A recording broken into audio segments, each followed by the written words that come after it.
अस्सलाम वालेकुम नाजरीन। ड्रामा सीरियल केस नंबर 9 के बारे में या तो आपने सुना होगा या आपने देखा होगा। ऐसे ही किरदारों के बारे में आज आपको बताएंगे कि लाहौर में एक ऐसी लड़की जो नौकरी के लिए लाहौर आई और यहाँ पे उसको अस्मत दरी का निशाना बना दिया गया।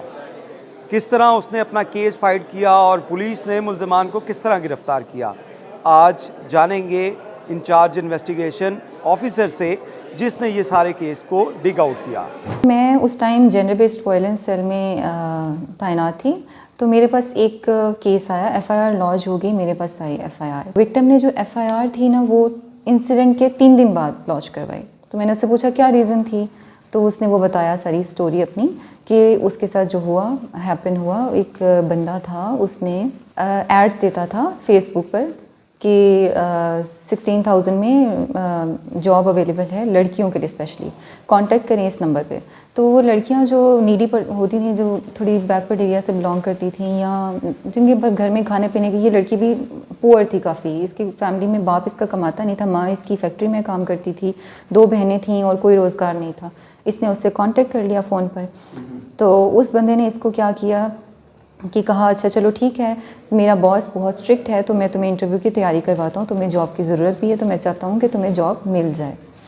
तो फ़ोन पे इसके साथ कांटेक्ट में हो गया, ठीक है। 4 दिन इसके साथ राब्ते में रहा, तैयारी शैयारी करवाता रहा, वीडियो कॉल होती रही, ठीक है। उसने कहा हाँ ठीक है, अब तुम्हारी तैयारी हो गई है तो कल मिलते हैं, ठीक है, जिना गार्डन्स मिलते हैं। ये जिना गार्डन चले गई। तो इसने घर में नहीं बताया अपनी मदर को, क्योंकि ये चाहती थी कि इसको जॉब मिल जाए ना किसी तरीके से। तो वो वहाँ आया, उसने कहा अच्छा चलो तुमने तैयारी तो अच्छी कर ली है, ये मेरे पास बुक्स हैं, इससे भी क्वेश्चंस पूछते हैं हमारे बॉस, तो इससे भी तैयारी करनी है।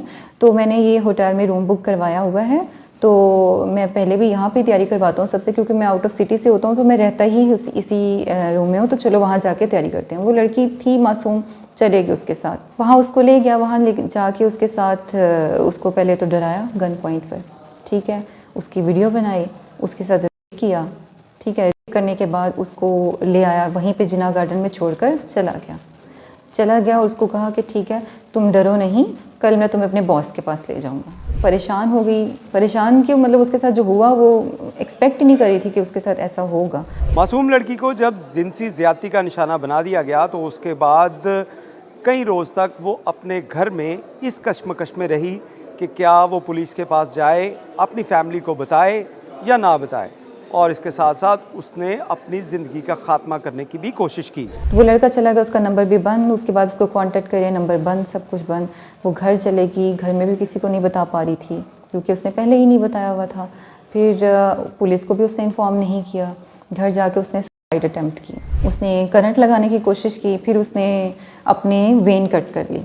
उसकी सिस्टर को पता चला, उसकी सिस्टर ने उसकी मदर को बताया, फिर उसकी मदर ने उससे पूछा कि क्या हुआ था, फिर उसने सारी कहानी अपनी बताई कि इस तरह है।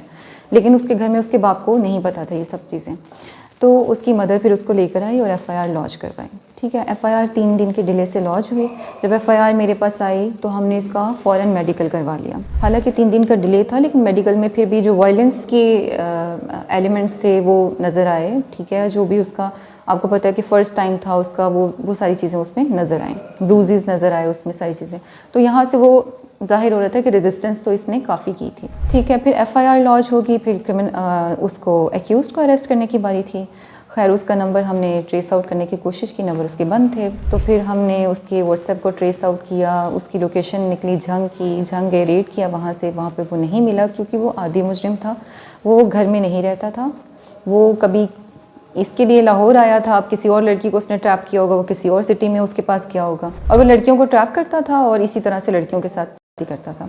और ट्रैप भी उन्हीं लड़कियों को करता था जो कि थोड़ी वल्नरेबल होती थी, पुअर होती थी, जो आवाज़ नहीं उठा सकती थी, जो डर जाती थी, जो सहम जाती थी, उन लड़कियों को। मतलब उसको पता था कि ये वाला ग्रुप जो है ना, इसको मैंने करना है। हमने उसको ट्रेस आउट करने की काफ़ी कोशिश की, वो नहीं मिला।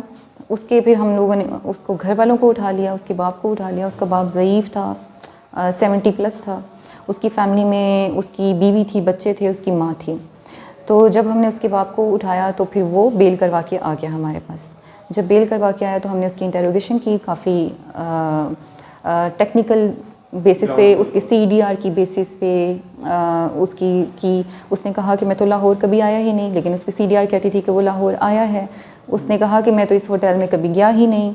उस होटल की वीडियो, उसकी रिकॉर्डिंग, उसकी सब चीज़ें हमने एविडेंस अपना ले लिया हुआ था।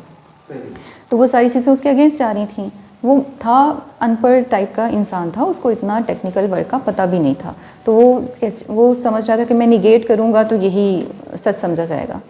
तो लेकिन हम तो टेक्निकल बेसिस पे काम कर रहे थे। खैर वो उसका फिर हमने DNA करवाया। DNA उसका नेगेटिव आ गया बिकॉज उसने प्रोटेक्शन यूज़ किया हुआ था। आदी मुजरिम था, उसको पता था मैंने कैसे बचना। खैर उसको मैंने गुनहगार लिख दिया।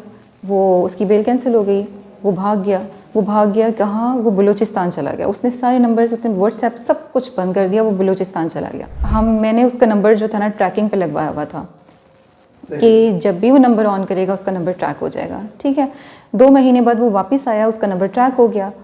तो हमें पता चला कि वो यहाँ पे है, झंग में आ गया है, अपने माँ बाप के पास आया हुआ है। मैंने अपनी टीम रेडी की। फिर हमने पहले उसको 3 दिन लोकेट किया कि वो उसकी लोकेशन चेंज तो नहीं हो रही है।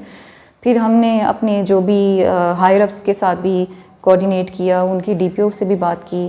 फिर यहाँ से मैं खुद रेड पर गई, वहाँ पे उसको अरेस्ट किया। अरेस्ट करने के बाद उसको फिर जेल भिजवाया।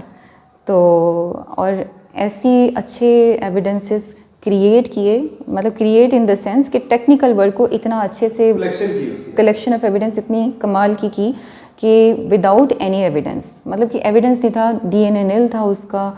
ठीक है, जो फ़ोन उसने वीडियो जो बनाई थी वो रिकवर नहीं हुआ था क्योंकि उसने फेंक दिया हुआ। उस वीडियो की बेस पे वो उसको हैरास कर रहा था, जिसकी वजह से वो बच्ची फिर बता नहीं पा रही थी कुछ। अदालत में भेज दिया। अदालत में एविडेंसेस रिकॉर्ड हुए, क्रॉस हुआ, सब कुछ हुआ और उसको फिर उम्र कैद की सज़ा हुई। मुल्ज़िम चाहे कितना ही शातिर क्यों ना हो, लेकिन कानून अपना रास्ता खुद इख्तियार करता है। पुलिस की जानिब से एविडेंस कलेक्शन की गई और उसके बाद मुल्ज़िम को करार वाकई सज़ा मिल चुकी है।